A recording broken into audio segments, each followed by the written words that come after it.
I woke to rain that morning and felt the city breathing through the window like a sleeping animal. The glass was cool against my forehead when I leaned in to watch the street, wet umbrellas bumping like wary beetles along the curb. Steam unfurled from the espresso machine in my kitchen and etched a brief cloud on the pane, a soft smudge that vanished as quickly as it formed, like a thought I had almost caught. I listened to jazz in the background, the station that always sounded like an empty bar near closing, and thought about the presentation waiting for me, about the email I hadn't answered from my ex-husband, about the quiet in my apartment that used to be filled with weekend plans, and the echo of shoes that weren't only mine. By the time I reached the office, the hallway smelled of wet wool and the lobby guard's coffee. Our building was a stack of steel and glass in Midtown, a publishing company with a heritage name and a quarterly report that felt like a dare. I had started an editorial a lifetime ago, but numbers had always steadied me more than adjectives. So I now spent my days translating the poetry of spreadsheets into the prose of strategy decks. I managed the corporate development team, 3 analysts who regarded me with a mix of admiration and fear, a director who had stopped pretending to want my job, and the occasional consultant who talked as if PowerPoint could cure the weather. The announcement about him had come the week before. Interim CEO, seasoned, blunt, recruited to stabilize the company and modernize what our board liked to call the pipeline. He'd spent decades moving assets and teams like chess pieces under pressure.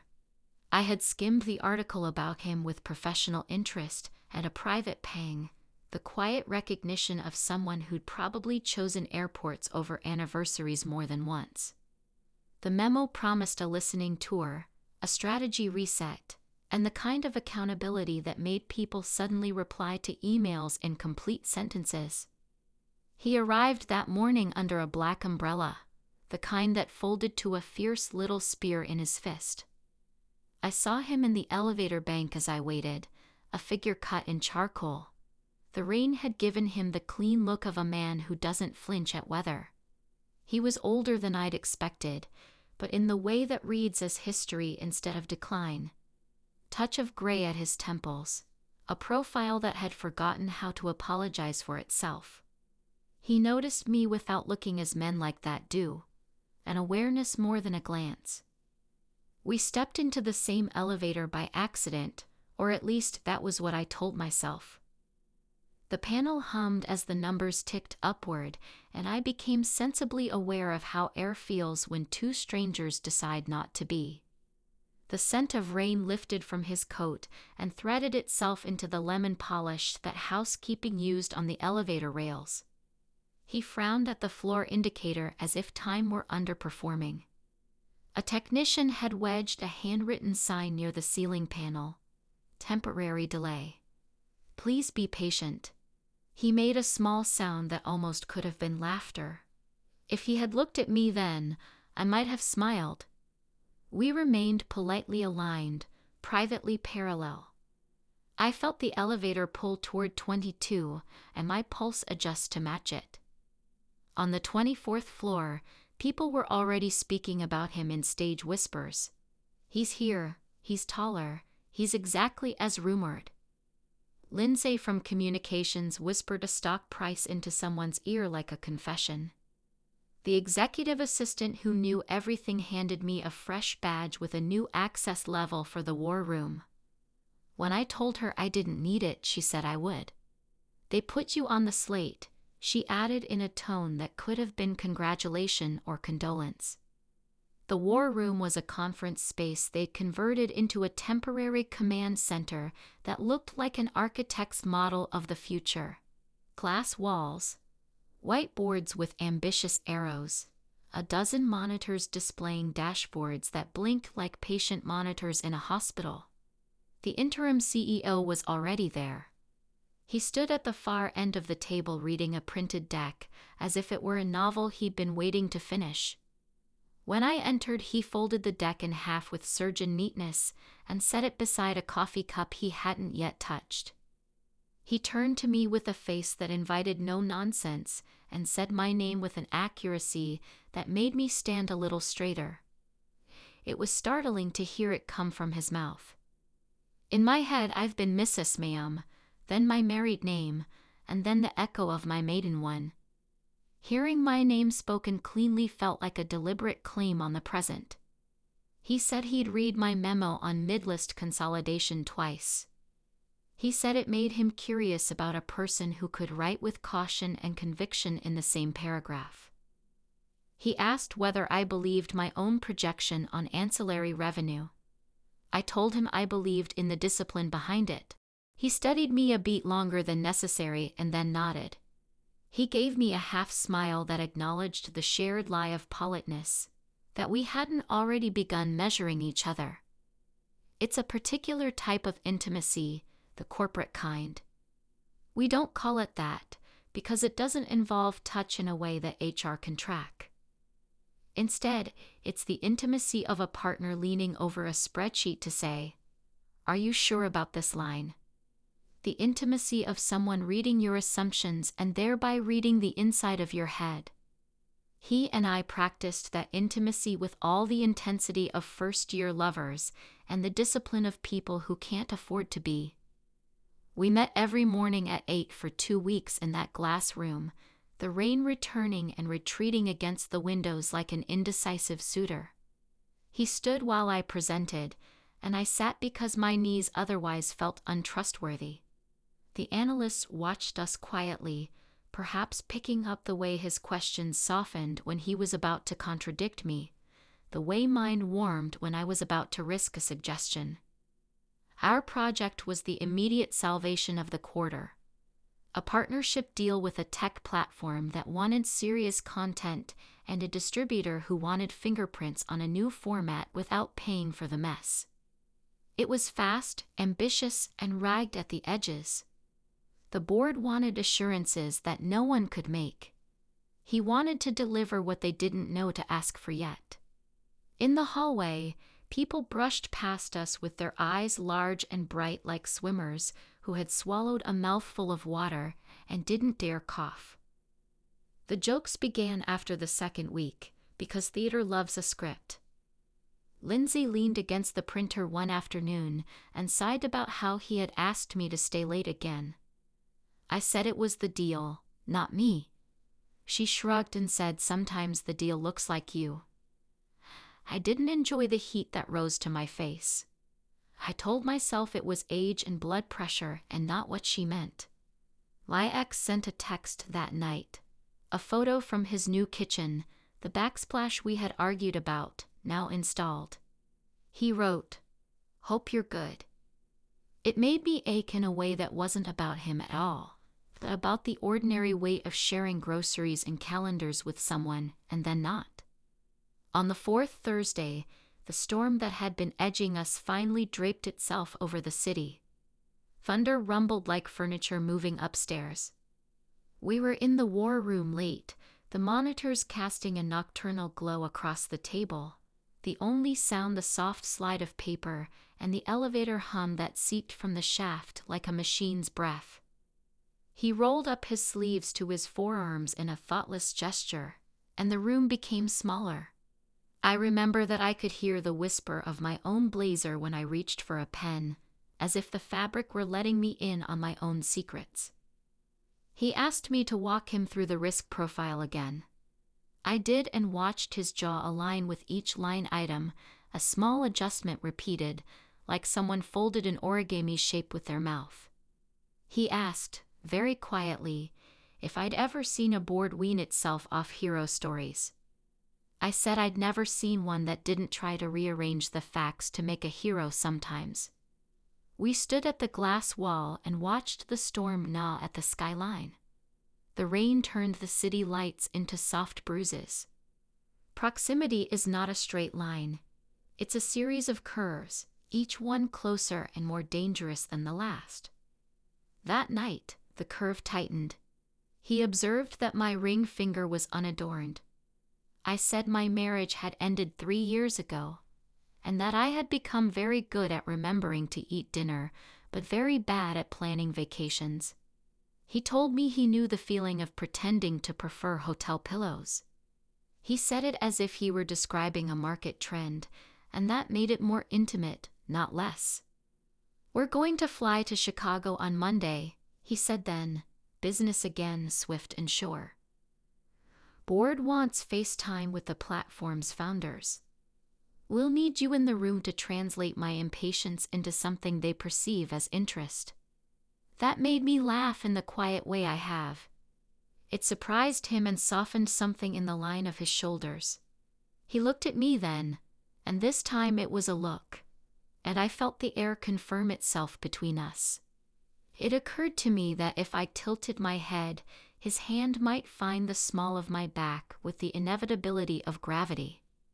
I steadied myself with a breath and watched it fog the glass. On the plane he worked.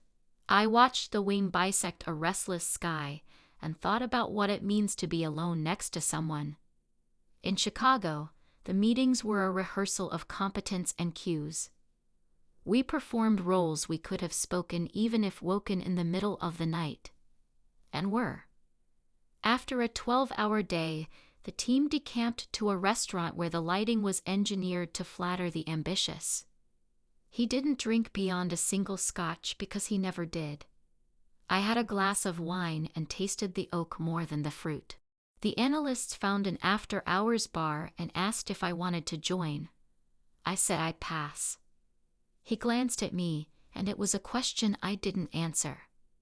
In the hotel elevator, 3 floors up from the lobby jazz and 2 down from our corridor, the machine sighed and stopped without drama. The emergency light took a heartbeat to engage and then settled into a modest glow. We were mid-sentence about the expected margins when the sudden stillness translated into a silence that felt like a held breath. I pressed the call button and informed the building that we were between floors, and they informed us they would rectify this.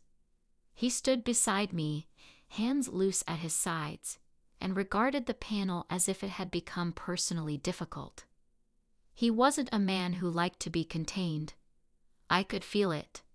Some internal engine testing the rails. I stayed close enough to register his breath, far enough not to imply a promise. The elevator hummed like a sleep therapy machine. Somewhere a relay clicked and was ignored. In that confined space, I was acutely aware of the scent of his cologne and the cleaner's faint citrus. My body did a human thing. It remembered that I was alive and that I was younger than my disappointments. He spoke then, not about the board or the quarter, but about the kind of morning you wake into when you realize the day has no one to notice you but your inbox. He said it quietly, a simple truth, and I understood that it was an offering. I gave him another, that sometimes the loneliness isn't loud, it's efficient.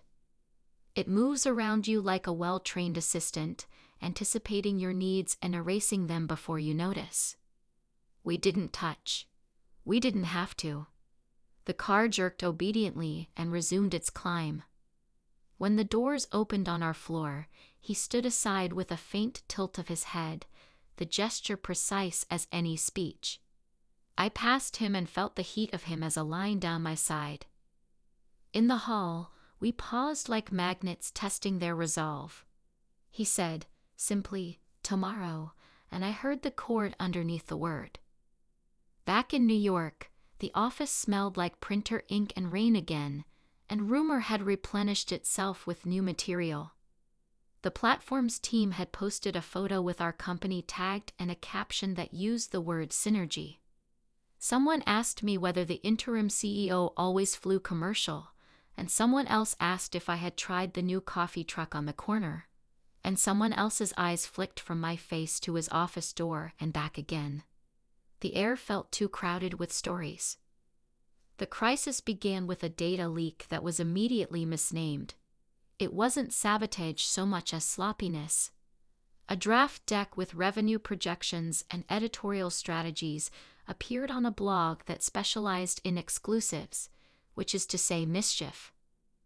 The board called it catastrophic and then downgraded it in stages as we showed them how little was actually exposed. But it didn't matter. The optics mattered. His appointment had been framed as tough and clean.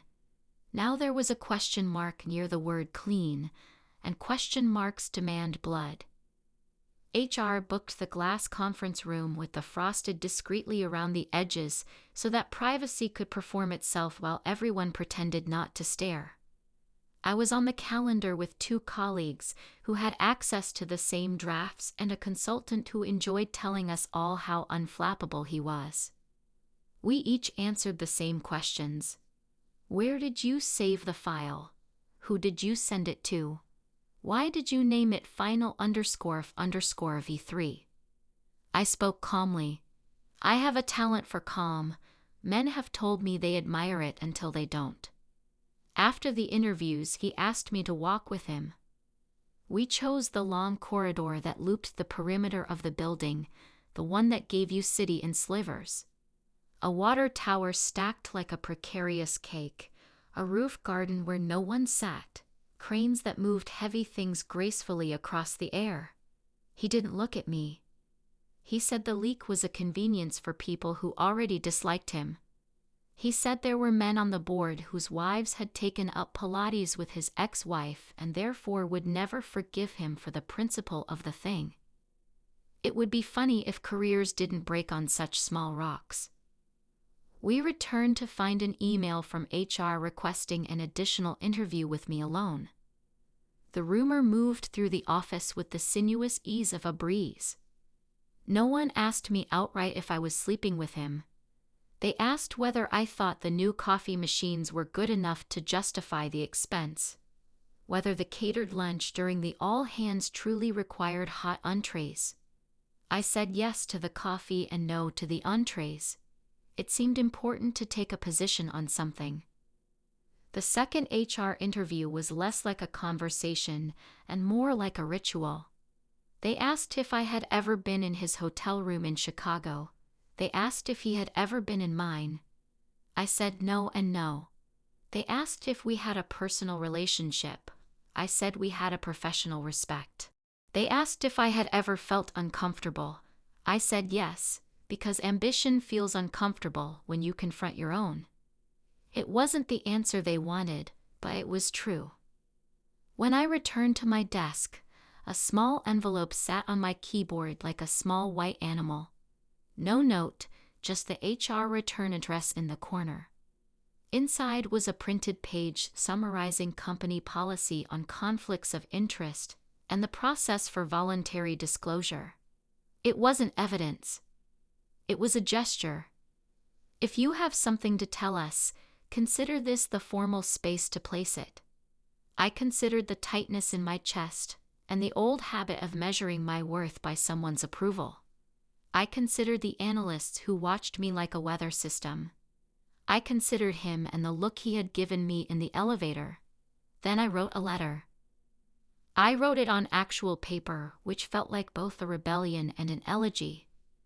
I said the deal was salvageable, but that my presence had become a liability to it. I said that even untrue rumors can convert into true costs. I said I was proud of the work we'd done and that I believed in the company enough to step aside. At the end, I wrote a single sentence with my full legal name under it. The signature surprised me with how strong it looked, as if a better version of me had taken the pen. I slid the letter into a heavy cream envelope, the kind that used to accompany wedding invitations, and I walked it down the hall to his office. His assistant raised an eyebrow like a hinge and let me pass. He stood behind his desk as if he had been standing since morning. The light behind him made a careful halo around his shoulders. I placed the envelope on the desk and felt my hand want to shake. I told it not to. He looked at me as if he already knew what the envelope contained in the way that men who have handled crises begin to smell smoke before anyone else. "Is that what I think it is?" he asked. It was a question dressed as a statement.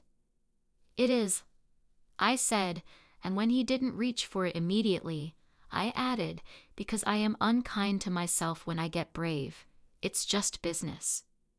He studied me for a long moment that felt like a test of balance.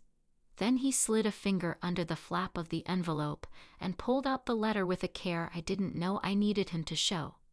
He read the first half with the attention of a pilot before landing, then read it again. When he reached the signature, something complicated shifted in his face. Wonder, perhaps, or regret, or relief that presented itself as neither. He set the letter down and placed his palms on the desk as if steadying something invisible. He promised it was just business, he said softly, and the pronoun, the distance it created, stung in a place I thought I had armored. Then he lifted his eyes, and his voice changed, deepened the way a city sounds at night. Until he read your resignation and realized it isn't anymore. The air in the office moved, or that was how it felt. He rounded the desk slowly, as if approaching something wild and delicate. He stopped close enough that I could feel the mild warmth of his body, a heat that lived in the space a hand might hover over without touching. His hand did not touch. I watched the pulse in his throat count 2 beats, 3. If I accept this, he said, lower now, I get to finish the story they've already written about us. He lifted the letter with 2 fingers, like evidence bagged. And if I don't, I'll have to write a new one and defend it to men who have mistaken their wives' Pilates instructors for board-level risk experts. I felt something like laughter climb my chest and turn into a sound that wasn't laughter, wasn't crying, was an exhale that carried 3 years of holding my breath. I thought of my apartment and the jazz station and the ritual of eating dinner over the sink. I thought of the rain on the glass and the elevator hum and the heat of his sleeve close to mine. I understood that I had been careful for a very long time, and that care had begun to chafe. He set the letter down, not on the desk but on the windowsill, where the city blurred in the background like an impressionist painting of ambition. He said my name again, and it was both a caution and a promise. He told me he'd built a life on decisions other men avoided making until the decision was made for them. He told me that he didn't like who he became when he believed that kind of life was the only one available. He said that 3 years ago he'd woken up and realized he couldn't remember a single person who cared whether he got home safely from a delayed flight. He didn't say that he'd gone back to sleep anyway, but I heard it. And then he did something more intimate than an embrace. He asked me what I wanted, and he asked without apology. He didn't ask what was practical or reasonable or wise. He asked what I wanted, and the question moved through me like it had been waiting for an invitation to sit down. I wanted the quarter to stabilize. I wanted the board to stop confusing headlines with outcomes. I wanted to sit across from him in a room without glass and stop pretending the air wasn't vibrating. I wanted to walk home with someone who didn't require me to translate my day into smaller words. I wanted to make a choice that was mine. I don't want to spend another year pretending my life fits me, I said, and he closed his eyes briefly as if the truth were a strong wind. He opened them and smiled in a way I had not yet seen, a smile that contained relief and something like mischief. The expression of a man who decides to drive at night for the pleasure of the empty highway. He spoke in measures, that he could recuse himself from any decisions that affected my compensation or promotion, that we could inform HR and accept the scrutiny as the tax for being human. That transactional distance didn't have to mean emotional distance, although he was willing to suffer both if I wanted to be the kind of person who never left a clean audit trail. I didn't move. I let the space between us say yes first. Then I nodded, and it was a nod to the air, the rain, the elevator, to every small curve of proximity that had brought me to this point. He breathed out, and the room seemed to ease with him. We agreed on privacy, not secrecy. We agreed on patience, on the choreography that professionalism requires when it collides with something larger. He touched my elbow as he walked me to the door, a gesture so light it could have been an accident, so deliberate it could have been a vow. I felt heat bloom there, a soft coin pressed under the skin. The next days rearranged themselves around our decision. I met with HR and disclosed. I watched their eyes widen and narrow like camera apertures and admired the velocity with which they converted a narrative into a checklist. He recused himself from anything that involved my name. His assistant learned to route approvals in a different pattern that looked like a river cleverly avoiding a rock. The board chair called me courageous, which might have meant useful. Lindsay stopped leaning on the printer when I walked by. She started saying hello in a voice that suggested she had never said anything else. Work became more efficient, which seems impossible and yet is not. The deal refined itself, less out of urgency than clarity. We spoke in meetings with a restraint that would have fooled anyone who didn't hear how the air moved around us. Sometimes I woke at 3 a.m. and watched the city's far edge glow like a late-night screen, and knew that if I called him, he would answer, because he often wasn't sleeping either. We didn't break rules, we bent our days around them. Once, leaving the building, he walked behind me half a step and brushed his hand against the back of my jacket, just above the place where the spine meets the slope of what a lover might call your back, and what HR would prefer you pretend doesn't exist. The touch was nothing and everything. It sent a line of heat that anchored me to the floor and set me adrift simultaneously. On a Friday, when the city exhaled its week and people laughed louder in the lobby, he stood with me at the window in the war room and watched the rain return to claim the afternoon. Our reflection in the glass looked like two people considering a painting they had both fallen in love with for different reasons. The leak investigation concluded with no villain. I knew that kind of conclusion would satisfy no one, but it meant the deal could proceed. We signed in a boardroom with carpet that absorbed the sound of ambition. Cameras clicked, hands shook.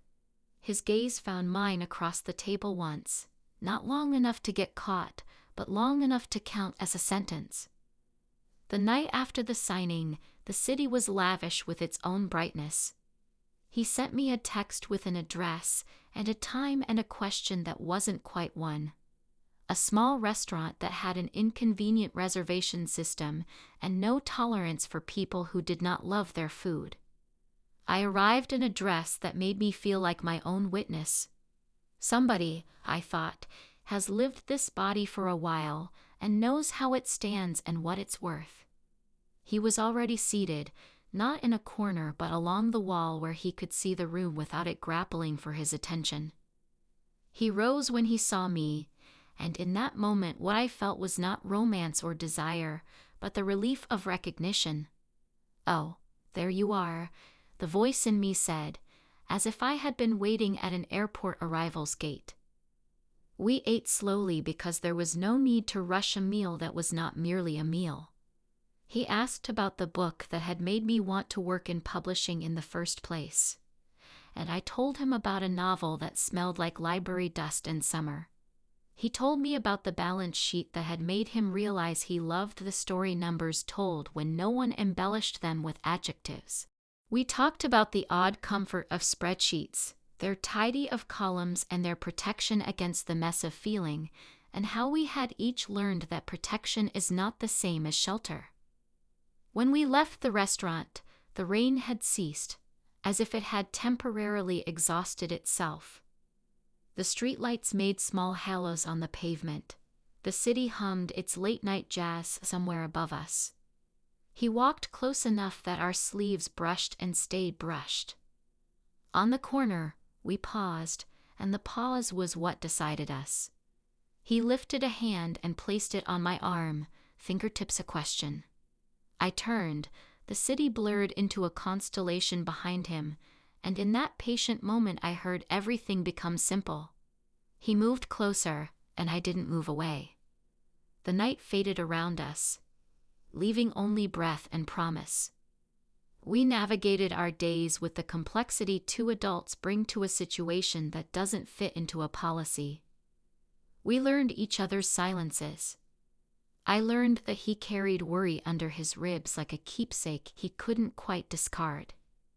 He learned that my humor was both my armor and my invitation. The analysts noticed that the office felt less frantic, and I told them it was because uncertainty has a shorter attention span than we do if you train it. Lindsay surprised me by defending him when someone made a joke about his age, and I realized people fall into being kinder when they see someone else brave it first. There were difficult moments. A columnist with too many sources and not enough facts wrote a piece that implied we had engineered the leak for attention.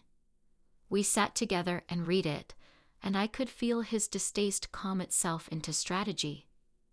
The board chair referred to me in a meeting as a very attractive talent, and his eyes flashed the brief haunt of a man who has suffered fools and is relieved to be older than his temper.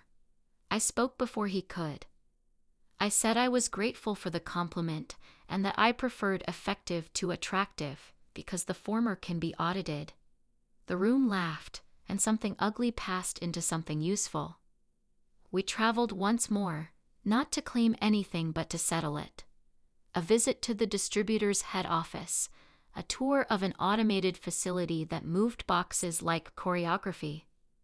On the flight home, I watched him sleep for 20 minutes and thought about how strange it is to watch someone powerful look human when their face slackens into trust. I resisted touching his hand. I watched the tendons in his wrist shift under his skin and closed my eyes to stop wanting. Wanting is not the enemy, I told myself. Pretending you don't is. Spring took its time unwrapping itself around the city. Buds hesitated like shy guests before they agreed to be leaves. The quarterly numbers arrived, not triumphant, but solid like a good pair of shoes. The board asked him to keep the job without interim attached, and he said he would, but he wanted a condition. He requested and negotiated for something ordinary. A reorganization that would move me to report to the CFO, instead of to him through the chain. It was clean. It satisfied HR, board lawyers, and the small chorus of professionally suspicious people who populate any company like an immune system.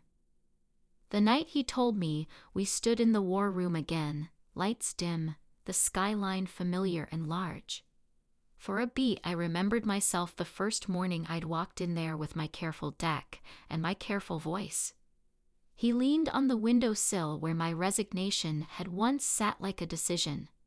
He said the arrangement would let us stop pretending we hadn't chosen what we had chosen. He said my work deserved to be judged on its numbers and my life on its warmth. I heard the grace in it and the relief. We did it backwards, I said, meaning we had made the hard decision before the easy one. He shook his head slowly. His smile was private and soft. No, he said. We did it honestly. The cat I had been considering adopting became a cat. I named her after the author of that old library dust novel and discovered that being wanted by a creature at 6 a.m. is a surprisingly joyful sort of tyranny. On Sundays, he came over with pastries and coffee, and we read the paper like a couple in an advertisement for normalcy.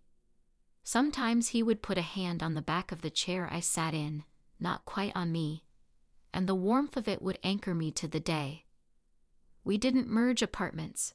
Some courtesies to former selves take time, but there were toothbrushes in both places and a familiarity to the angle of his shoulder leaning against my doorframe that made the room feel already inhabited when he entered it. We didn't make promises about futures we couldn't guarantee. That was the advantage of the middle of life. The humility to understand that plans are less persuasive than weather. But we made a different kind of promise, about showing up, about not lying to ourselves until the lie felt like a habit. He attended my analyst's presentation without standing at the back like a monarch. He sat and asked a few thoughtful questions and then left them be. I watched him leave and felt my admiration renew itself the way a screen refreshes, quietly and thoroughly. Months later, on a late summer evening when the air finally admitted it had been hot all along, we stood again by the window, a ritual as inevitable as seasons. The office was quiet. People had drifted home in that soft wave that begins around 7 and ends when the cleaning crew becomes the majority. The glass held the reflection of our shoulders, the city waiting beyond like a crystal bowl of light. Somewhere a Scarlatti sonata played from someone's computer speakers, gentle and exact. We didn't talk much. We didn't need to. He told me he had declined a speaking engagement because it would make him miss my analyst's wedding. I told him I had bought a dress I might never have dared to wear a year ago, and that I planned to dance like I wasn't waiting for an audit. He smiled and drew a breath that sounded like relief and memory overlapping. Our fingers brushed on the sill, and this time the brush held. It wasn't dramatic, no orchestral swell, no cinematic kiss. It was the quiet weight of his hand near mine, the warmth of skin, the easy truth of shared air. I thought of that first elevator ride, the polite parallel that had been a choice both of us thought we had made for good reasons. And I thought of my resignation letter, the necessary fiction that had turned itself into a different kind of fact. We had rerouted ourselves, not because it was clever, but because it was true. The office lights dimmed one by one behind us, a mechanical sunset orchestrated by a timer no one paid attention to until they did. The city shone with all the insistence of a place that insists, and I felt the steady pulse in my wrist answer it, an old rhythm relearning itself. He promised it was just business at the beginning, because that was the shield we understood. He read my resignation and found the hollow underneath it. He said, "It isn't any more," and before I could be afraid, I was already daring to believe him. We had chosen not chance. And on that late summer evening, with the whisper of jazz from someone's desk and the hum of the elevator like a lullaby, I rested my hand over his on the windowsill, and the room recognized us. Weeks later, headlines blinked back to other companies and other crises. The deal ran like a well-oiled hinge. The board discovered new priorities that did not involve our private lives. The analysts I mentored started asking better questions than the ones I used to ask, which is how you know your work matters. The cat decided she preferred his lap to mine, which I pretended to mind and did not. On a Friday, we took a half day and went to a museum where the rooms are always quieter than you remember. We stood in front of a painting that looked like rain taught to behave. He leaned slightly toward me, the way a man does when he has something small and true to share, and said that when he was a boy, he had wanted to be a conductor because he thought the musician who faced the audience was in charge, and then he learned the conductor faces the orchestra, and it changed everything. I laughed, not because it was funny, but because it felt like a confession I had been waiting to hear. In the months that followed, I found that love at this age was not fireworks but foundation. It was the steadiness of showing up in the right meetings and the choice to walk home together when we could have hailed separate cabs. It was remembering to buy his preferred tea, and him remembering the name of the barista who always added an extra shot to my espresso on deadline days.